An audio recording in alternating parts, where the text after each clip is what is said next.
Utak-atik Badan Usaha Milik Negara atau BUMN kini jadi sorotan. Kursi komisaris lagi-lagi diisi para politisi dan relawan. Padahal publik berharap pada gebrakan yang dilakukan agar BUMN terbebas dari belenggu kekuasaan. Kementerian beralasan seleksi telah dilakukan sesuai pedoman tanpa ada satupun tekanan. Lantas, mengapa jajaran komisaris masih berkutat pada nama-nama di lingkaran kekuasaan?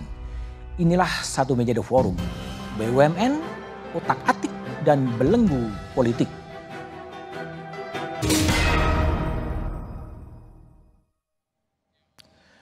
Gebrakan Menteri BUMN Erick Thohir memang menarik dicermati. Sejumlah pembongkaran di jajaran direksi dan komisaris tentunya juga menarik dinikmati. Siapa yang akan masuk dan kemudian siapa yang akan keluar belakangan. Kontroversi muncul, ada tarikan-tarikan politik dalam penempatan komisaris maupun di direksi BUMN. Sejumlah narasumber telah hadir melalui sambungan Zoom. Ada pengamat politik Hanta Yuda. Malam, Bang Hanta.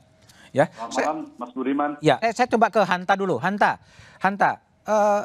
Bung Hanta.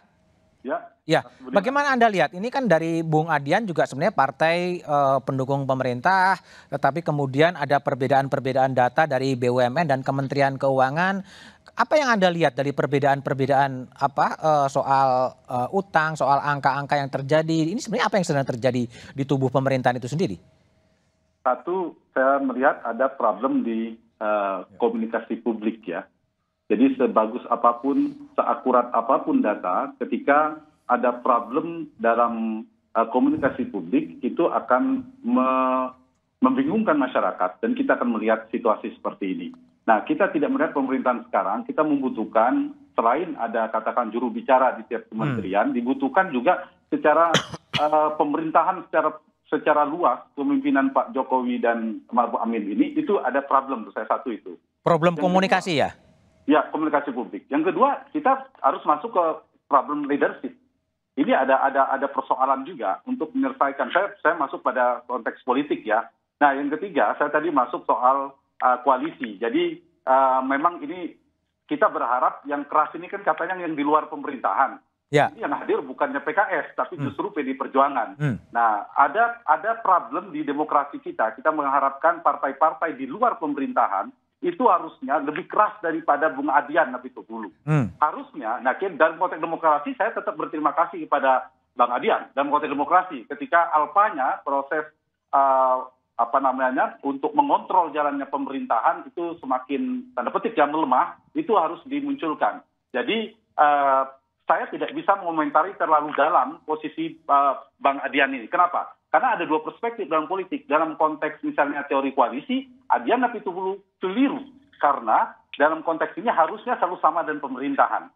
Tetapi dalam konteks teori, salah satu fungsi partai politik mengagregasi kepentingan publik, menyampaikan aspirasi publik, mengontrol jalannya pemerintahan. Dalam konteks ini, mau dari PD Perjuangan, dari partai apapun, Bung Adian Apitupulu di DPR sebagai pemimpin pemerintahan, dia telah menjalankan fungsinya sebagai anggota DPR.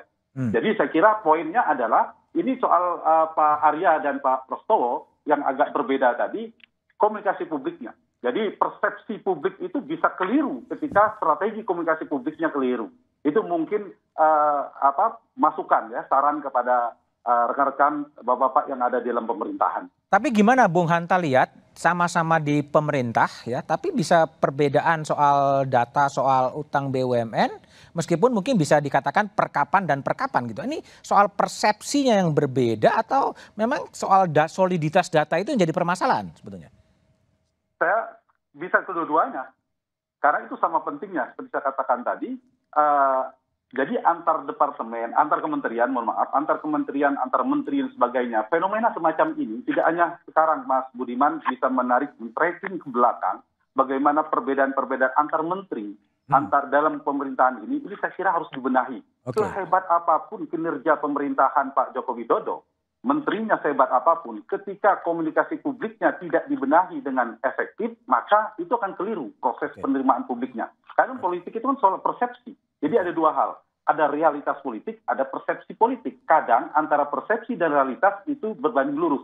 Tapi bisa jadi berbeda. Nah, tadi pertanyaan Mas Budiman menarik. Apakah yang kedua, ini ada pada persoalan fakta akurasi data. Nah, itu saya kira saya tidak masuk pada level itu, tapi bisa berangkat dari sana. Benar pun faktanya, ketika saluran komunikasi yang keliru strateginya akan berbeda bercabang. Apalagi kalau ternyata datanya tidak solid seperti yang ditanyakan oleh Mas Budiman. Baik, saya akan bertanya kepada Hanta Yuda soal tren milenial tampaknya menjadi tren yang menarik, entah itu gimmick marketing atau memang strategi atau entah apa. Dari data yang ada sekarang ini ada milenial, ada Fadli Rahman yang berusia 33 tahun menjadi komisaris PT Pertamina Hulu Energi. Lalu kemudian ada Adrian Sakari, 33 tahun menjadi komisaris independen di PT Perkebunan Nusantara 8. Lalu kemudian ada Septian Haryoseto, 36 tahun menjadi komisaris independen BNI. Dan ada Arif Rosid Hasan, 34 tahun komisaris independen Bank Syariah Mandiri.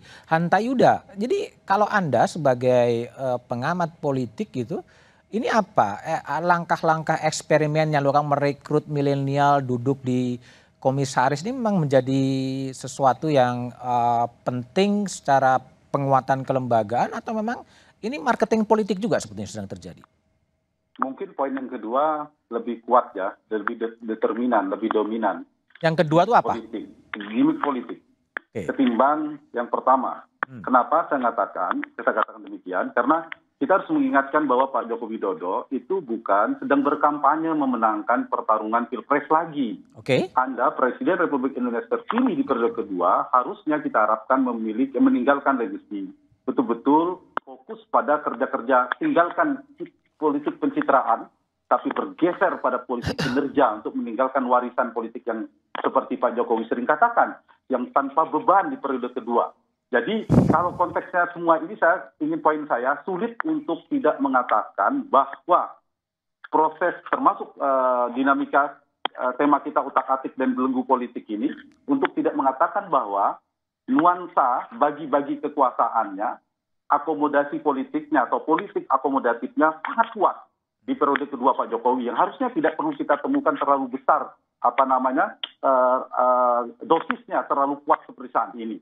Kita lihat di beberapa, meskipun Pak Arya bisa mengatakan banyak hal. Tadi saya beri catatan soal komunikasi publik, kedua soal fakta, soliditas data tadi, karena nggak mungkin kan dua-duanya benar, pasti ada salah satu yang keliru atau benar, atau kedua-duanya keliru. Nah yang ketiga ada problem tadi, masukan saya bergeser lah, Pak Jokowi harusnya sekarang tidak terlalu banyak soal political marketing lagi, soal citra-citra politik yang dikedepankan. Justru kalau keliru nanti terjebak pada menjadi beban politik. Kita perhatikan, saya tidak meragukan soal pengalaman para milenial ini di bidangnya, tetapi kan belakangan kita lihat Pak Jokowi mendapatkan beban politik justru menjelaskan kepada publik yang bukan sebenarnya tidak menjadi beban bagi Pak Joko Widodo pada konteks itu. Tetapi problem-problem yang dimunculkan oleh mereka justru menjadi beban secara politik. Itu satu hal. Jadi saya ingin mengatakan termasuk pengisian jabatan-jabatan BUMN itu.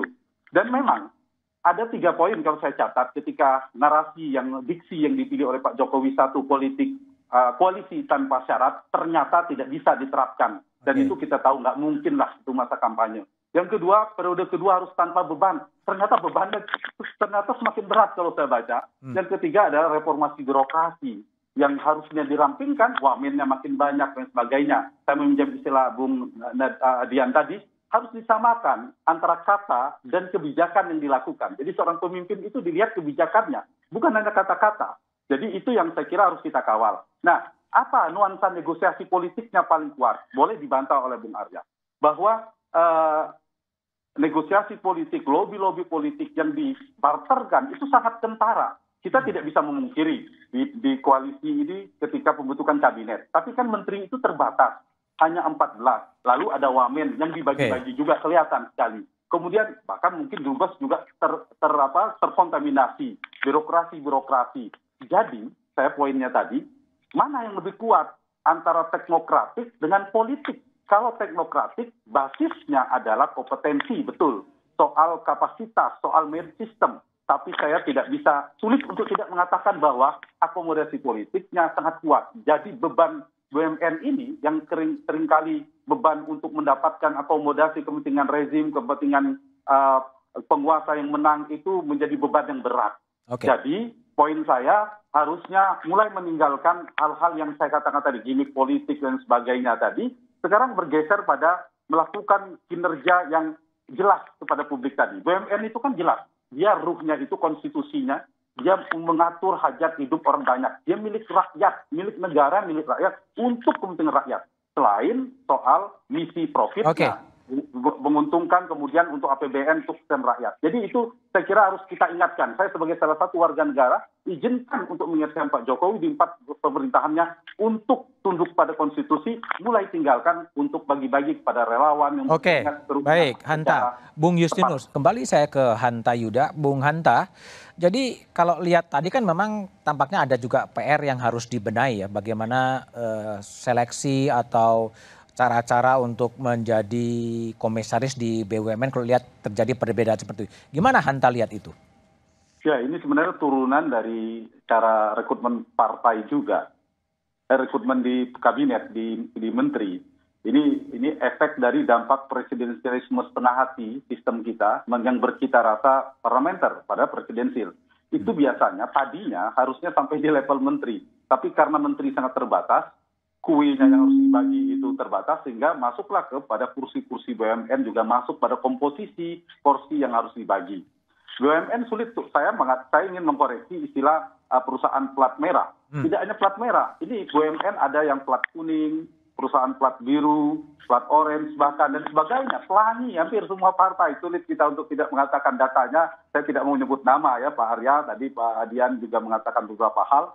Itu yang saya kira harus dosisnya itu akan membuat saya justru Pak Arya yang kita kasihan kewalahan ini bertubi-tubi serangan itu, dan itu realitasnya sulit dipungkiri. Saya mengawali kata tadi sulit untuk mengatakan tidak ada. Di tengah-tengah pusaran kekuasaan Joko Widodo, Presiden Joko Widodo itu banyak. Kita bicara partai koalisi. Partai koalisi itu tidak tunggal. Beda antara merah dengan biru misalnya, kepentingannya, aspirasinya, arah politik 2024-nya. Belum yang warna kuning, beda lagi aspirasinya. Yang di luar pemerintahan yang sedang menunggu jatah. Katakanlah saya sebut ada partai biru yang tadi luar pemerintahan, sekarang menunggu jatah juga. Mungkin untuk mendukung pemerintahan. Belum lagi relawan, simpul-simpulnya banyak sekali. Sekali Pak Jokowi membuka ruang, maka akan kusut semua, akan menuntut mendapatkan keadilan.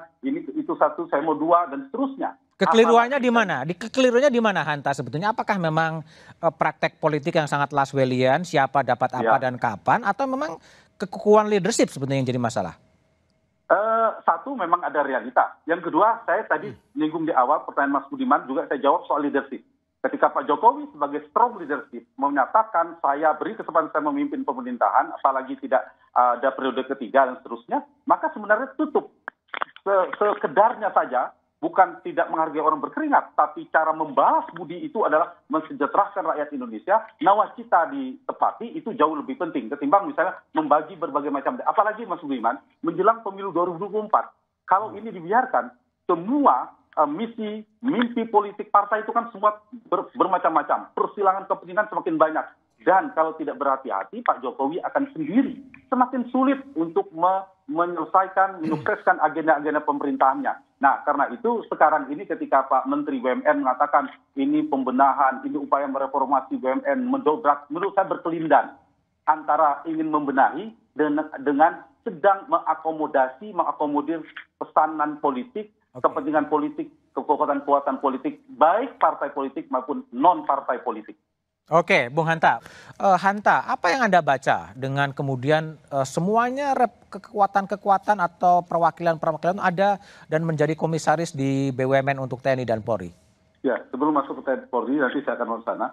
Jadi, seperti analisis saya tadi bahwa tradisi bagi-bagi kue kekuasaan, kursi strategis, apakah menteri, dubes, kemudian komisaris BNN kepada politisi dan kelompok-kelompok yang pendukung rezim yang dianggap lazim tradisi praktik politik selama ini, yang tadi sempat dibantah oleh Pak Arya, belum berapa menit ternyata terkonfirmasi cukup jelas dan terang dijelaskan oleh oleh Bang Adian, oleh Bung Adian menjelaskan tentang kita bersyukur ternyata dengan tanda petik ya, Bung Adian membongkar beberapa ketika ditawarkan, itu bagus.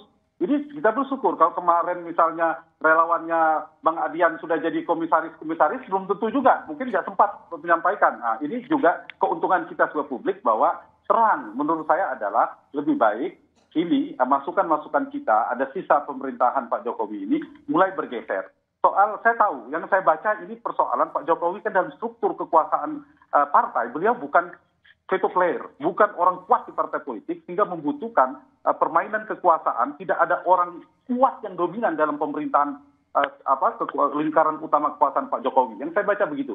Sehingga semakin banyak orang yang terlibat, semakin tidak ada yang orang dominan. Kalau tidak ada yang dominan dalam lingkaran kabinet, mengambil keputusan, termasuk BUMN tadi yang Mas Budiman singgung soal tempo dan seterusnya, maka diharapkan Pak Jokowi sebagai penentu. Kalau terampil mengelola kekuasaan, betul. Tetapi kalau tidak terampil, itu justru liar, justru akan membuat presiden terbelenggu. Dan Tampil ya. saya khawatirkan, ya satu poin sedikit lagi, jangan sampai akhirnya yang tradisi yang tidak baik kita berharap perubahan dari Pak Jokowi, BUMN justru menjadi bancakan politik. Padahal kita berharap BUMN untuk mensejahterakan rakyat. Oke, baik.